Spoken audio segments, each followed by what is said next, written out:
Good evening and welcome to the channel's studios here in London with your international news around the world in 5. In the future. God bless. You don't know that. God bless. God bless. You will not have a war. Don't tell us what we're going to feel.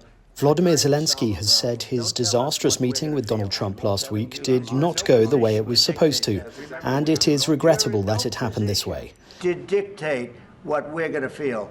Days after the volatile meeting in the Oval Office, the US president has ordered a pause in military support to Ukraine. In a lengthy post on X, the Ukrainian president said he would like to reiterate Ukraine's commitment to peace and said Kyiv is ready to come to the negotiating table as soon as possible. He said the country was ready to sign an agreement on minerals and security with the US at any time. Stock markets around the world have fallen following the introduction of tariffs by President Donald Trump on goods entering the US from China, Canada and Mexico. Trump has imposed 25% tariffs on imports from Canada and Mexico and 20% tariffs against China.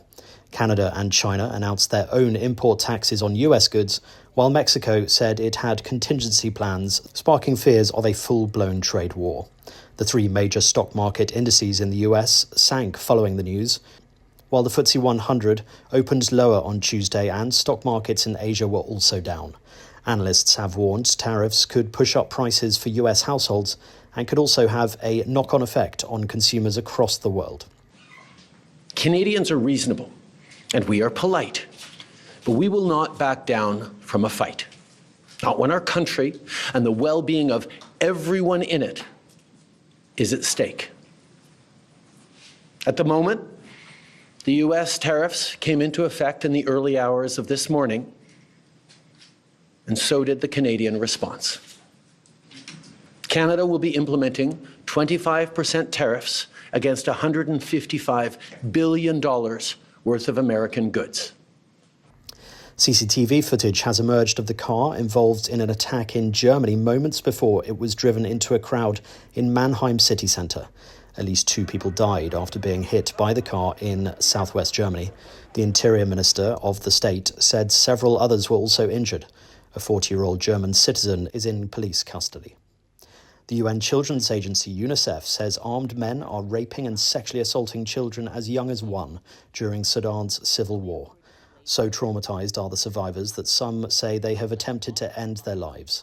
Mass sexual violence has been widely documented as a weapon of war in the country's nearly 2-year conflict, but UNICEF's report is the first detailed account about the impact of rape on young children in Sudan. At least 3 Serbian MPs have been injured after opposition members threw smoke grenades during a chaotic session inside the country's parliament. Politicians were seen on live television clashing with security and launching tear gas in an apparent show of support for student protesters.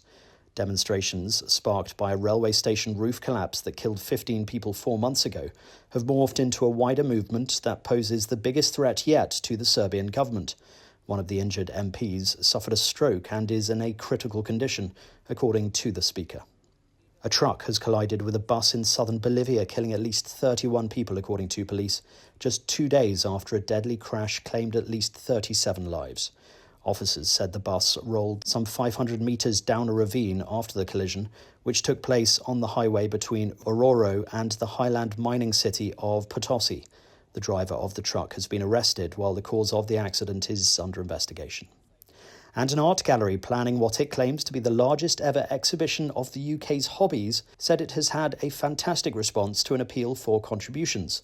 Wolverhampton Art Gallery will host Come As You Really Are, displaying objects created by hobbyists from people across the UK.